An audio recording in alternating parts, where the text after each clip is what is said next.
Hola a todos, bienvenidos a este espacio de aceite y vino para el alma herida. Hemos venido conversando acerca de los sufrimientos, unos que sobrevienen sin que nosotros los hayamos producido, catástrofes, situaciones de pérdidas, en fin, y otros que, bueno, vienen generados por como consecuencia de nuestras acciones, y hay otros inclusive que nosotros ponemos sobre sí mismos como disciplinas de la vida. Ah, Hablamos hoy un poco acerca del quebrantamiento. La palabra quebrantamiento no significa quitar todo del hombre, sino más bien tiene que ver mucho con el término de la mansedumbre. Tenemos resistencia a Dios, hacemos resistencia a los temas espirituales que Dios quiere para nuestro bien, para nuestra salud. Nos confundimos como si Dios quisiera echar a perder la fiesta de la vida. Sabemos que no. Dios es bueno y procura el bienestar de sus hijos. La palabra quebrantamiento tiene que ver mucho con la reflexión, con detenernos un poco a ese ego y soberbia que a veces nos asiste. Y necesitamos para nuestra salud aprender de Jesús siempre, hallar descanso en nuestras almas. El Salmo 34:18 dice, cercano está el Señor a los quebrantados de corazón y salva a los contritos de espíritu. Así que lo que da a entender este pasaje es que Dios está se siente más cómodo con un corazón y un espíritu sencillo que con la soberbia. Y añade el Salmo 147:3 que Él sana a los quebrantados de corazón y venda sus heridas. Bellísimo. Y siguiendo con este pensamiento, Isaías 57:15 dice, yo habito en la altura y la santidad, y también con el quebrantado y humilde de espíritu, para vivificar el espíritu de los humildes y para vivificar el corazón de los quebrantados. Esa promesa de Dios escritas en los Salmos, en Isaías y en otros profetas se hace visible, se concreta en la vida y obra del Señor Jesús. Cuando Jesús inicia su ministerio, en la sinagoga abre el libro de Isaías, Lucas 4:18 trae esta referencia, y Jesús lee estas palabras entre otras. Me ha ungido el Señor para anunciar libertad a los cautivos, para dar vista a los ciegos y para poner en libertad a los oprimidos.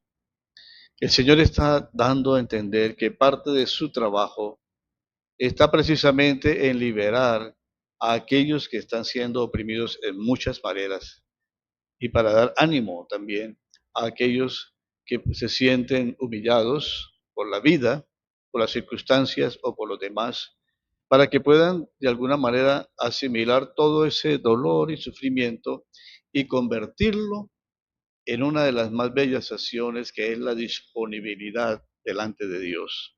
¿Cómo manejamos nuestro sufrimiento? ¿Cómo manejamos aquellas cosas que irrumpen en la vida? Bueno, esa sabiduría la da el Señor a través de su Espíritu Santo a aquellos que acogen el Evangelio.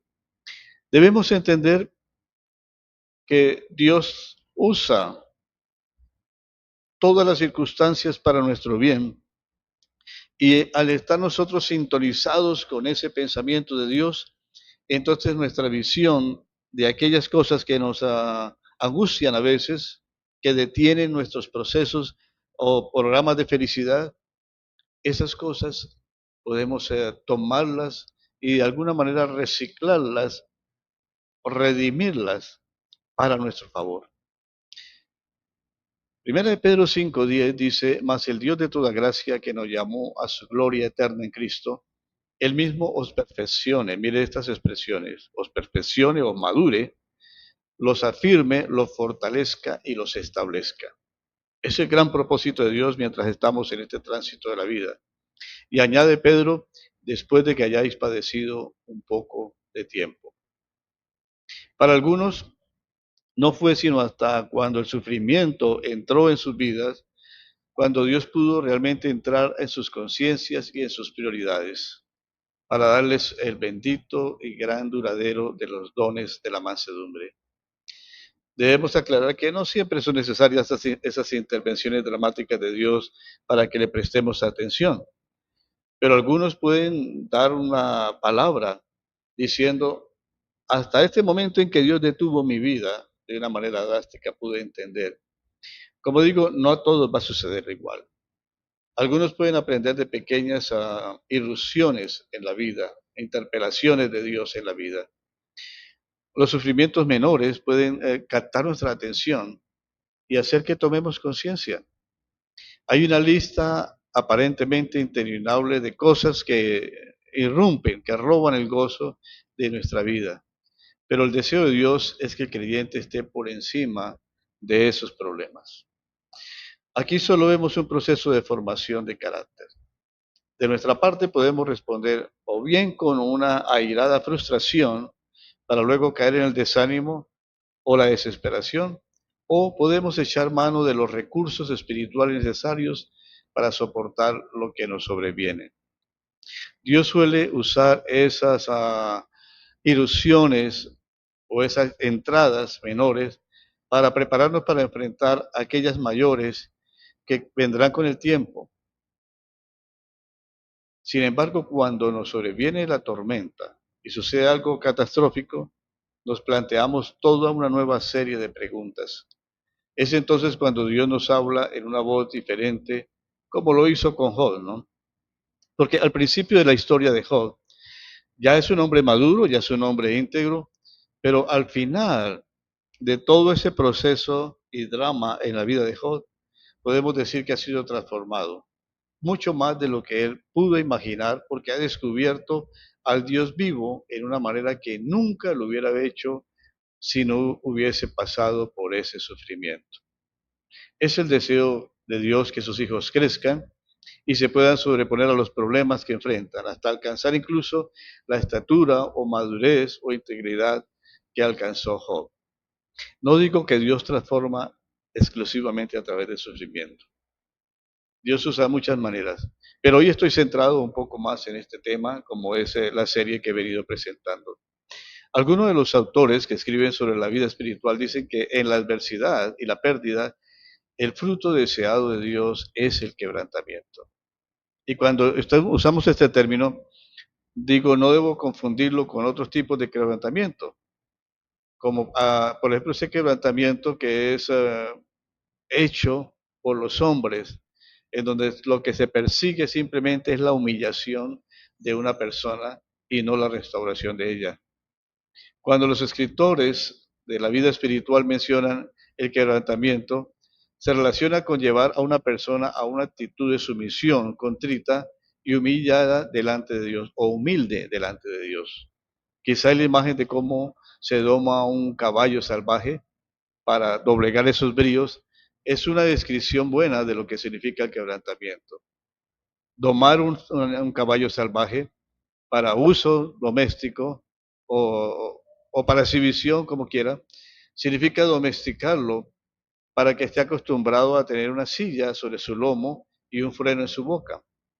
De esa manera, toda la energía y el poder del animal son puestos bajo control del amo. Domar al animal no es quebrantarlo para que sea pasivo, derrotado, desalentado, sino más bien quebrar esa voluntad para que responda a la voluntad del amo. De esa manera su velocidad, su poder y su espíritu queden puestos al servicio y deleite de quien lo va a conducir. Somos briosos, hay una parte briosa en nosotros y creo que a veces es necesaria, pero es necesario entender también que toda esa energía debe ser encauzada de la manera correcta, porque si no, ella misma nos va a destruir. Nos va a destruir en soberbia, nos va a destruir en amargura y va a hacer mucho daño a otras personas.